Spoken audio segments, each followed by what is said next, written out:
mais man personnellement conférence de presse bi ma gis démb. pour man dama seetlu ci moom. benn opposant buy taxaw di wax. en fait gisuma premier ministre buy taxaw di wax mais dama gis benn opposant buy taxaw di wax Ousmane Sonko kan lay opposé ci réew mi. ba pare it li gën a garaaw te gën a ñaaw mooy yow da nga nekk ba mu des une semaine Tabaski bi veillu Tabaski. yow ñëw waxuloon ci wàllum xar waxuñ ci wàllu pomme de terre waxuñ ci wàllu soble waxuñ ci wàllu dund gi dara. ñëw di ñu wax ay dossiers yoo xamante ne nii naan ñu waaw dossiers yi tam maa ngi ak moom maa ko yor mi ngi sama table mu mel ni ay menacé la. mu mel ni Ousmane Sonko boo xoolee. loolu mu wax noonu ñun jàpp naa ne amuluñu intérêt amuluñu njëriñ parce que réew du wax moo ko yor. réew da ngay liggéey. te liggéey moo tax ñu jox ko projet bi parce que moom dañuy calculer waxi démbam ak waxi tey boo ko méngalee dara du benn. ça veut dire boo xoolee da nga naan Ousmane Sonko mi chefu Pastef mi boo xoolee da nga naan du wax ko tu dëgg. parce que man mënuma comprendre yow nga taxaw fii jiiñ fi Mame Mbaye Niang ne moo sàcc 94 milliards RTS 49 milliards. ñoom Maïmouna Ndour yeneen presse yi kenn ku ne nga jiñ leen ñii 13 milliards ñii 11 milliards waaye yow léegi nga ne yow Ousmane Sonko am nga preuve yooyu. mi ngi nga téye sa loxo yow tey dem nga ban jox lu gouvernement bi yow yaa toog. nga ne lépp mi ngi sa loxo. waaye léegi doo ñu jox preuve yooyu. doo ñu jox preuve yooyu ñu teg ko ci table ci. Ousmane Sonko bu taxawee ne bu kenn diffamation warul am ci réew mi nangam moom dafa diffamé Mame Mbaye Niang fii la toog di diffamé Mame Mbaye Niang. diffamé Mame Mbaye Niang moo tax tey jii demul présidentiel parce que looloo tax mu am problème ak justice diggante Mame Mbaye Niang ak kii nga xam te ne ak mooy Adji Sarr problème ak justice la Ousmane Sonko am.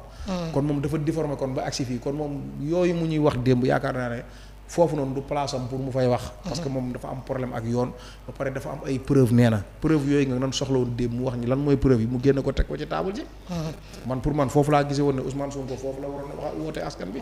digganteem ak Adji Sarr tamit moom maa ngi dégg mu naan damay baaleeg li ma mën a baaleeg nangam Ousmane Sonko kenn laaju ko pour muy baale parce que mënta baale dara Adji Sarr tamit mënta baale parce que ñoom ñaar dañoo am problème. ba seen mbir dem ci yoon kon ba tey mooy wax ak ni Ousmane Sonko dafa am problème ak justice.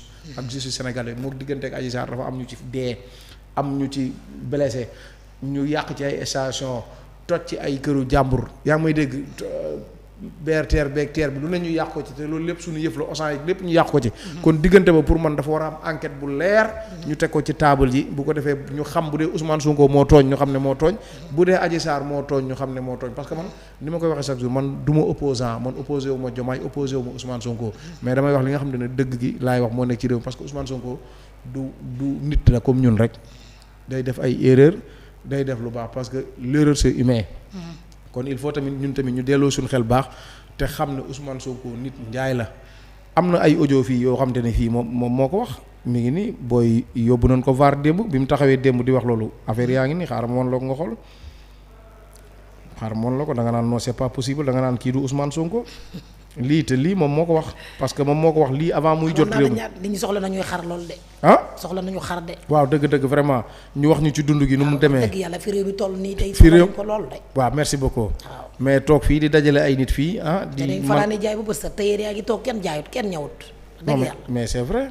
man da yaakaar naa ne waxtaanu démb bi wax dëgg yàlla ci loolu la ñuy dimbalee. mais xar yi dugg na nañ ko wàññi. dëgg dund gi nañ ko def nii nañ ko def nag. vraiment dafa parce que day nekk loo xamante ni ñun jabar ci moom la ñu soxla. dëgg li ñu def ba fal la nga dimbali ñu ci wàññi ñu ci période tabaski bi ñu toll susu moo gën a am solo ko wax dëgg yàlla dugg ci beneen gaam wax dëgg yàlla. billaahi moom moo fi sonn nañ de. moom moo fi toog ne. xar yi war nañoo dugg de. man sama lépp ci preuve laa koy teg Ousmane Sonko moo fi waxoon ne.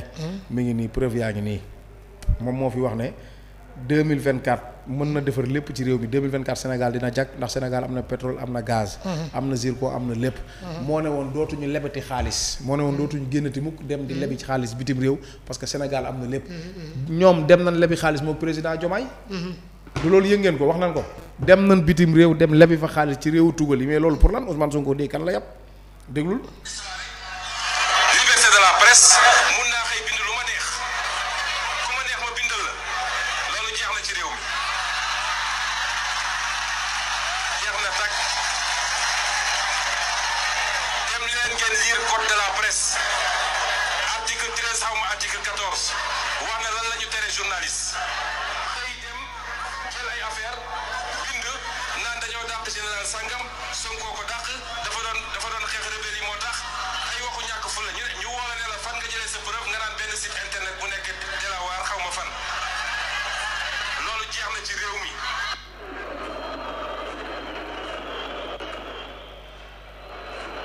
ndax dégg ngeen seen ministre bu waye di boobu may wax mu naan ma xaw ma la nag lan dem na déposer benn dossier nee na diffamation may wax fii ñëpp dégg ko diffamation amul ndax dama lire benn document boo xam ne rapport IGE bu nekk ci internet la rapport bi ne épinglé nañ ko moom Mame Mbaye Niang ci ay tooxi doon yi mu def moom ci Prodac ma waxaat ko fii ñëpp dégg ko man maa ko wax waxaat ko fii ba am ko. réew kenn du ko soppi ci ñaari weer kenn du ko soppi ci juróomi weer kenn du ko soppi sax ci benn mandat. wallaahi yéen laa koy wax la jeunesse 2024 ñu soppi réew mi. macha allah. 2024. te ñu ngi ci 2024 ni ñu soppi réew mi. dañuy dina soppi réew mi.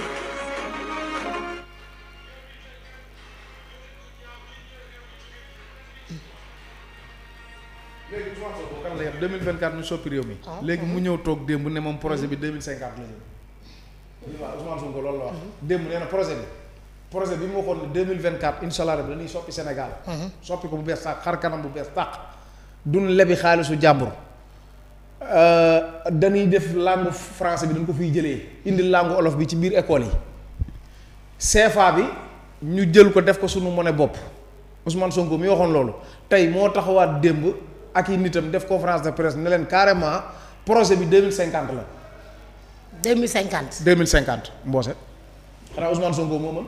2005 waaw moo mën 2000 mais nag man nag dama yaakaar ne comme moom nee na 2024. waaw réew mi dana soppeeku. waaw ñu ngi 2024. waaw yàlla na yàlla defal yoon yàgg ceeb mbay mi gën naa yokk te moom nee na yàlla na yàlla defal yoon yàgg mais liñ ci gën a soxla ñun. waaw liñ ci gën a soxla ñun xar yi daan jële bitim réew xar yi daan jóge ci àll bi. waaw di ñëw. gisuñu xar yi dugg ren. gisuñu de. te nit ñaa ngi jàmbat. gisuñu nit ñaa ngi am coono man moom xam naa ne borom kër gi Ablaye Diop Xaas. billaahi yow moom. gisuñu dara yàlla na yàlla defal ñu jàmm defal ñu tawféex. waaye amiin lii pomme de terre. amiin sosuma la ko woon daaw. sosuma la ko woon daaw jéeg. waaye sama xar. sama xar man mi ngi ci sa loos wi. dëgg la sama pomme de terre sama lépp ngi ci